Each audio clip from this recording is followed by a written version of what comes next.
یا الوداعی ان کا فل کوٹ ریفرنس اس میں شریک نہیں ہوں گے، تو جناب وہ وعدہ پورا کریں، کیونکہ لاہور سے عائشہ ملک صاحبہ کو لے گئے چوتھے نمبر سے اٹھا کے. تو وہ میری بات ہوئی ہے پاکستان بار کونسل اور سپریم کورٹ بار ایسوسیشن والوں سے. ان کا نہیں، وہ ہم جا رہے ہیں، وہ عشائیہ کا نہیں کریں گے ہم اس کا بائیکاٹ. اس کی وجہ انہوں نے کہا ہے یہ قاضی فائد اس والے کیس میں عدلیہ نے بڑی جرات کے ساتھ فیصلہ دیا ہے. یہ احسن بون صاحب کی بات ہے، میرے ساتھ ہوئی ہے جو، اور وہ کہتے ہیں کہ عدلیہ نے آزادی کی طرف جو ہے وہ ایک انہوں نے کچھ اور کہا تھا، لیکن مفہوم اس کا یہ ہے کہ آزادی کی طرف عدلیہ نے اپنے سفر کا آغاز کیا ہے اور بڑی ضرورت کے ساتھ آزادی کا، اپنی آزاد ہونے کا اظہار کیا. اور ہم مستقبل میں توقع رکھتے ہیں کہ آئندہ بھی عدلیہ جو ہے وہ غیر جانبداری کا اور بلا دباؤ فیصلے کرنے کا اپنا جو علم ہے وہ بلند رکھیں گے. تو کوئی بات نہیں، اوکے ہم جا رہے ہیں. یہ تو ہو گیا کہ وہ نہیں کر رہے. اور ایک اور بات، 3 دن پہلے پٹیشن فائل ہوئی سپریم کورٹ میں constitutional, supreme court bar association کی طرف سے، اور اس میں انہوں نے یہ کہا کہ جناب یہ تاحیات نہلی والا جو آرٹیکل ہے اس کی تشریح فرما دیں. اور انہوں نے مختلف نکات اس میں اٹھائے ہوئے ہیں. مین نقطہ تو یہی ہے کہ جناب جو آئین کی تشریح ماضی میں کی گئی ہے 2018 میں ساکن سار والی کورٹ نے، وہ 62(1)(f) کی، وہ جو بنیادی آئینی حقوق ہیں ان سے متصادم ہے، ان کا خیال نہیں رکھا گیا. اور دوسرا پھر جو توبہ کا دروازہ تو ہمیشہ بند ہوتا ہے، ایک بندے کو ایک دفعہ کے لیے نااہل کیا جا سکتا ہے، ہمیشہ کے لیے نہلی جو ہے نا تاحیات نہلی والی بات غلط ہے. آپ اس کی ذرا تشریح فرما دیں. حکومت کہہ رہی ہے جناب یہ پراکسی پٹیشن ہے، پیچھے کچھ اور طاقتیں ہیں. یہ اپنے وہ کہہ رہے ہیں نہیں جی ہم خود کر رہے ہیں، ہمیں پتہ ہے اس ملک میں کیا ہو رہا ہے کیا نہیں ہو رہا. اب یہ پتہ چلا ہے کہ جناب اس درخواست پہ لگا دیا سپریم کورٹ کے رجسٹرار نے آبجیکشن. رجسٹرار صاحب آئے ہوئے ہیں وزیر اعظم ہاؤس سے، تو انہوں نے آبجیکشن لگا دیا. وہ یہی 2-3 آبجیکشن ہوتے ہیں جو کنسٹیٹیوشن پوزیشن میں ہوتی ہیں کہ جناب آپ جو متاثرہ فریق نہیں ہیں، آپ کا اس سے کیا تعلق، یہ مفاد عامہ میں نہیں ہے، پہلے سپریم کورٹ اس پہ ججمنٹ دے چکی ہوئی ہے، 62(1)(f) کی تشریح پہلے ہی ہو چکی ہے وغیرہ وغیرہ. تو یہ عام لوگ سمجھتے ہیں کہ شاید اعتراض لگا کے جب درخواست واپس کر دی جاتی ہے تو کام ختم ہو جاتا ہے، کام ختم ہو گئے بس جی ختم، اوکے. ایسے نہیں ہوتا.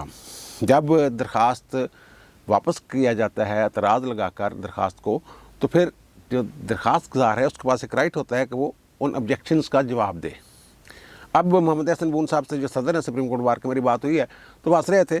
انہوں نے کہا یار سب کچھ ٹھیک ہے، کوئی مسئلہ نہیں ہے، آپ ورریڈ نہ ہوں، آپ پریشان نہ ہوں. وہ آبجیکشن جو ہے ان کا جواب ہم دے دیں گے، وہ لگنی ہے ہر صورت. اس حد تک وہ پر امید ہے. وہ کہتے چھڑ دے یار انہوں گلوں یہ دن تھوڑے نے، کہتے دن تھوڑے نے، پتہ نہیں کہتے تھوڑے نے. میرا خیال عمران خان صاحب کی بات یہ ہو رہی ہے کہ ان کے دن تھوڑی ہیں اور پٹیشن لگنے کے دن تھوڑے ہیں، یا یہ بات ہوگی. بہرحال وہ پٹیشن جو ہے وہ لگے گی. یہ میں بڑے دعوے کے ساتھ یہ بات کر رہا ہوں. سپریم کورٹ بار ایسوسیشن کی بات تو اپنی جگہ، لیکن میرا اپنا یہ تجربہ کہتا ہے کہ جب آئینی پٹیشن جاتی ہے اعتراض لگتا ہے تو اس کے بعد اس کو پھر دوبارہ چیمبر میں جج سنتے ہیں اور پھر وہ فیصلہ کرتے ہیں جناب قابل سماعت ہے یعنی اس میں کچھ ایسا ہے جس پہ فیصلہ دیا جائے. تو اس درخواست میں بہت کچھ ایسا ہے کہ اس پر فیصلہ دیا جائے. تو وہ درخواست جو ہے وہ میرا خیال ہے کہ اگلے ہفتے اس جو اعتراضات ہیں ان کے جواب دے دیے جائیں گے، اور پھر وہ درخواست جو ہے وہ میں پھر دعویٰ کر رہا ہوں کہ وہ درخواست ہر صورت بینچ میں سماعت کے لیے پیش ہوگی.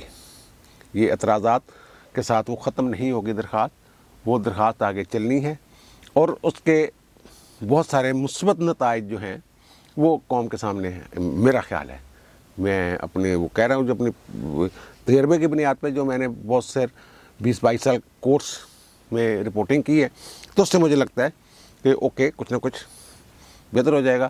اور پھر میں نے وہی بات کی، میں نے کہا یار وہ فروغ نسیم صاحب، ان کا فروغ نسیم تو یار میں اب کیا بات کروں، انہوں نے کچھ 2-3 ایسی باتیں کی پنجابی میں جو ہم کھلے عام نہیں کر سکتے. بہرحال وہ کہتے ہیں فروغ نسیم بس اپنے پتہ نہیں کس موج میں ہے، اپنے جو کلیگز ہیں ان کے، ایون علی ظفر کے ساتھ بھی مشورہ نہیں کرتے ہیں. وہ کہتے ہیں میری علی ظفر صاحب کی بات ہوئی ہے جو قانونی اصلاحات وغیرہ کا بل شل بنا رہے، تو کہ کیا آپ کے ان کے ساتھ کوئی بات ہوئی ہے؟ انہوں نے کہا میں نے تو پوچھا بھی نہیں، میں نے تو پتہ ہی نہیں کی ہو رہا.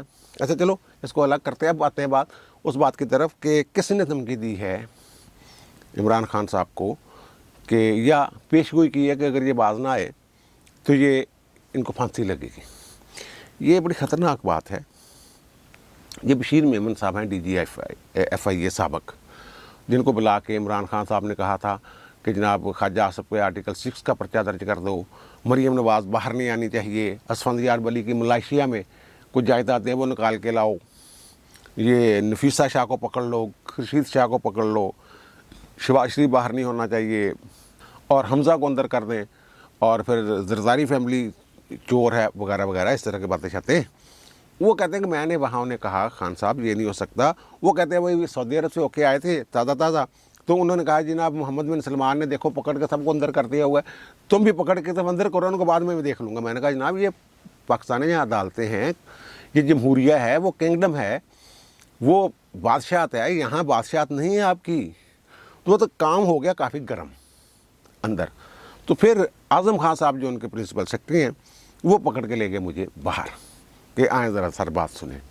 تو باہر جب لے گئے مجھے تو انہوں نے مجھے یہ ظاہر ہے وہ کہتے ہیں ان کے جو آفس ہے اس کا چیمبر نہیں ہے، تو یہ ریٹائرنگ روم نہیں ہے، تو وہ پھر مجھے نا باتھ روم میں کھڑے ہو کے انہوں نے بتایا، یہ انہوں نے سلیم صافی صاحب کو انٹرویو میں اتنی بات بتائی۔ تو پھر وہ انہوں نے مجھے کہا کہ جناب یہ وزیر اعظم ناراض ہو جائیں گے، یہ ہو جائیں گے۔ اعظم خان جو ہے نا ان کے بارے میں بتایا بڑا کرو آدمی ہے یہ وزیر اعظم کا موڈ بھانپ کے اس کے مطابق مشورے دے کے بیڑا غرق کرنے میں اعظم خان کا پورا پورا ہاتھ ہے۔ وہ جو تھا نا خورشید طاہر خورشید لاہور میں پرنسپل سیکرٹری وزیر اعلیٰ کا، بڑا لٹ مار مچائی ہوئی تھی انہوں نے مل کے وزیر اعلیٰ کے ساتھ، اور ڈی پی او کا تبادلہ، ایس ایس پی کا تبادلہ، یہ ہے وہ ہے۔ وہ اس نے کسی نے بتایا کہ جو آئی جی تھے نا انعام غنی، طاہر خورشید اور انعام غنی گورنمنٹ کالج میں ایک ہاسٹل میں رہتے تھے۔ طاہر خورشید کے پاس ٹریل سی ہوتی تھی ایک موٹر سائیکل، میں نے دیکھی ہوئی ہے۔ اچھا خیر، وہ جناب انعام غنی نے جا کے وزیر اعظم کو بتایا طاہر خورشید کے کرتوت، تو مبینہ طور پہ تو وزیر اعظم نے نوٹس لے کے طاہر خورشید نے کہا تو کرو نا فارغ۔ اب طاہر خورشید اعظم خان کے ایسے معاملہ سیٹ ہیں، اور طاہر خورشید نے پھر بدلہ یہ لیا کہ انعام غنی کو ہٹوا دیا۔ اس کے بعد تو دو تھے نا، ایک اعظم خان تھا، ایک بزدار تھا، کیونکہ بزدار کا ایک طرح سے وہ فرنٹ مین تھا، جا کے ملتا وہ اسٹوری بتائیے کہاں کہاں کیسے کیسے ملتے تھا طاہر خورشید۔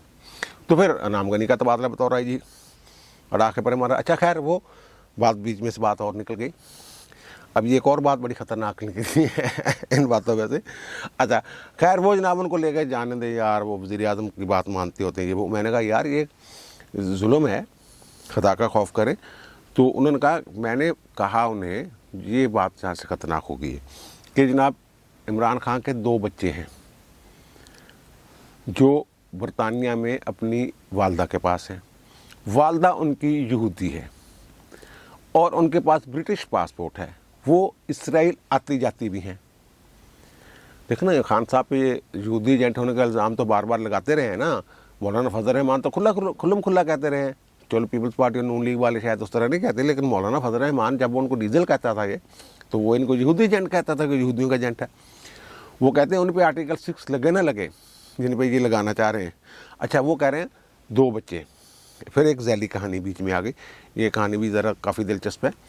وہ 3 ٹیریان تو عدالتی فیصلہ ہی موجود ہے نا، سیتا وائٹ کی جو بیٹی ہیں، جو جمائمہ جس کے اب سرپرست ہیں، اور پھر وہ ان کے ساتھ ہی بچوں کے ساتھ ہی رہ رہی ہیں، ان کے ساتھ ہی پل رہی ہیں سلمان اور قاسم کے ساتھ، تو وہ 3 ہو گئے۔ لیکن انہوں نے جو آج بشیر میمن صاحب انہوں نے 2 بچوں کا ذکر کیا۔ ریحام خان کو چھوری کہتی ہیں، ان کی جو کتاب ہے وہ کہتی ہیں کہ 5 ہیں، ٹیریان کے علاوہ 4 اور ہیں۔ وہ کہتی ہیں کہ شروع میں ہی جب وہ ٹیریان کا ذکر شروع ہوا تو ٹیریان پر بات ہو رہی تھی، چند ہفتے ہوئے تھے شادی کو، وہ کہتی ہیں تو عمران خان صاحب مسکرائے اور کہکا لگایا اور کہا کہ ریحام یہ ٹیریان جیسے 5 ہیں۔ تو ریحام خان کہتے ہیں کہ میں پریشان ہوگی، حیران ہوگی کہ ہیں 5 بچے اس کے اور ہیں جو یعنی کہ ٹیریان کی طرح کے 5 ہیں۔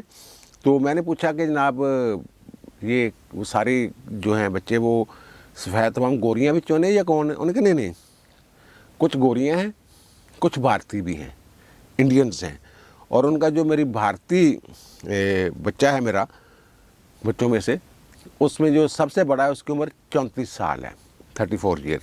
یہ ریحام خان کی کتاب میں لکھا ہوا ہے۔ ریحام خان کی کتاب کو نا کچھ لوگ سمجھتے ہیں کہ ایم ہی بس ایک غصے میں لکھا ہوا ہے، ایک کتاب ہے خاتون کا، اس میں انہوں نے باقاعدہ فون کی میلز کا ذکر کیا ہوا ہے، ان کی انکوائری ہو سکتی ہے. انہوں نے یہ بھی کہا ہوا ہے کہ فلاں ملازم اس وقت فلاں وقت یہ ہوا تھا تو اس وقت میں نے فلاں ملازم کو یہ کہا. گواہیاں موجود ہیں اس میں. یہ کوئی اہمی باتیں نہیں کی ہوئی اس نے, کچھ غصے میں بھی کی ہوں گی, تھوڑی سی بڑھا چڑھا کے کی ہوں گی. تو پھر میں نے انہیں کہا کہ جناب وہ جو خاتون ہیں, جو مائیں ہیں, تو انہوں نے بتایا نہیں کسی کو. انہوں نے کہا جناب ایک خاتون تو بڑی خوش تھی کہ میرا وہ بچہ ہو گیا ہے, کیونکہ وہ ماں نہیں بن رہی تھی, کافی عرصہ ہو گیا تھا شادی کو, اور بڑی خوش تھی. اور باقی مائیں بھی جو ہیں وہ خوش ہیں. اور وجہ وہ یہ ہے, وہ اس لیے نہیں بتا رہے کہ جناب وہ کہہ رہی ہیں کہ وہ شادی شدہ ہیں ساری, اور انہوں نے مجھ سے وعدہ کیا وہ کسی کو بتانا نہیں, اور خود بھی وہ نہیں بتائیں گی کسی کو. تو میں نے ریحام خان کہتی ہے پوچھا کہ کسی اور کو پتہ ہے اس بات کا؟ اب یہاں سے گواہی شروع ہوتی ہے, یہاں سے گواہی ہو سکتی ہے. تو انہوں نے کہا کہ جناب ہاں یہ آپ کے علاوہ نا جمائمہ کو بھی پتہ ہے, یعنی جمائمہ گولڈ سمتھ جو ہیں جن کے بارے میں یہ کہا ہے بشیر میمن صاحب نے کہ یہودی ہیں اور یہ, تو وہ ان کو بھی پتہ ہے. تو بہرحال وہ کہتے ہیں مجھے تو سمجھ نہیں آ رہی میں عمران خان کو کیا کہوں, تو میں اس کی بیوی تھی لیکن وہ کیا تھا. بہرحال اس طرح بات کی ہے, کچھ غصہ نکالا ہے انہوں نے اپنا, لیکن انہوں نے یہ کہا کہ 5 ہیں, صرف پیاری یعنی ایک نہیں ہے. ایک بات اچھا خیر, وہ اعظم خان صاحب جو ہیں ان سے وہ کہتے ہیں بشیر میمن کہ بھائی وہ یہودی, ان کے بچوں کی ماں یہودی ہے, برٹش پاسپورٹ ہے, اسرائیل بھی آتی جاتی ہوں گی, ظاہر کارڈ پہ ہوگا نا چیز. اور یہ تو خان صاحب تو ان کے فیملی کے ساتھ جب جاتے ہیں وہاں ٹھہرتے تھے نا, تو وہ تو اب جب سے ان کی بشرا بیگم سے شادی ہوئی اس کے بعد تھوڑا سا کام ختم ہوا ہے نا, رکا ہے نا, ورنہ تو وہ جاتے تھے, بچوں کے پاس بھی رہتے تھے, جمائمہ سے بھی ملتے تھے, انہی کے گھر میں ٹھہرتے تھے. جمائمہ کے بھائی کی کمپین بھی کی تھی انہوں نے, الیکشن کمپین, یاد ہوگا آپ کو, پاکستانی کے مقابلے میں جو ان کا امیدوار تھا. تو خیر وہ ہار تو گئے تھے, لیکن خان صاحب تو پورا کر رہے تھے. اب بشیر میمن صاحب یہ کہہ رہے ہیں کہ وہ جاتی ہیں آتی ہیں اسرائیل سے, یہ بھی جاتے ہیں, یہ اسرائیل کو کچھ دے نہ رہا ہو, کچھ راز نہ بیچ رہا ہو, کچھ بھی ہو سکتا ہے. وہ کہتے ہیں یہ الزام لگانا بڑا آسان ہے, وہ کہتے ہیں ٹھکا ٹھک ہو جائے گا اگر یہ بات نہ آئے اپنی حرکتوں سے. یہ پتھر کے دور میں نہیں رہ رہے ہم. اگر یہ انتقامی کارروائیوں میں اس حد تک بڑھ جاتے ہیں جھوٹے کیسوں میں کہ وہ کہتے ہیں کہ آرٹیکل 6 اٹھا لو, فلاں کو پکڑ لو, فلاں کو اٹھا لو, تو جب وہ آئیں گے تو وہ چپ کر کے بیٹھیں گے. وہ کہتے ہیں ان کے خلاف کیس بنانا تو بڑا آسان ہے, ایسے منٹوں میں بنے گا. تو انہوں نے کہا نہیں چلو چھوڑیں, اس پہ جرگہ کر لیں گے ہم. جن جرگہ ہوتا کہ وہ پٹھان ہے نا, مل بیٹھ کے کہیں پنچایت میں یہ بات کر لیں گے, چھوڑ دیں اس بات کو. تو انہوں نے کہا نہیں, میں کہنا ہے اس بندے کو پھانسی لگنی ہے, پھانسی, اگر یہ اپنی حرکتوں سے باز نہ آیا. اور وہ جو میں نے ذکر کیا جمائمہ والا اور وہ اسرائیل والا, یہ وہ تو ایسے ٹانڈے ملیں گے آپس میں, ڈانڈے, وہ تانے بانے جو بناتے ہیں کیس کے, جیسے بھی بناتے ہیں کہ یہ خان صاحب بچ کے نکل نہیں سکتے اس سے. صرف اگر جھوٹا کیس بنانا ہو تو وہی کیس کافی ہے. اگر یہ تنگ کریں گے تو ان کے پاس بڑے پکے کیس ہیں ایسے.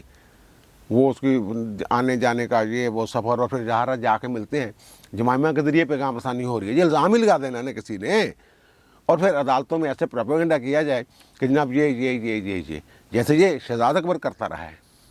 وہ کہتے ہیں پھر تو بڑی مشکل ہو جائے گی اس بندے کو, آرٹیکل 6 کیا پتہ نہیں کیس کی قصوں میں پھنس جائے گا اور پھانسی ہو جائے گی. اس طرح کے خان صاحب کے بارے میں باتیں.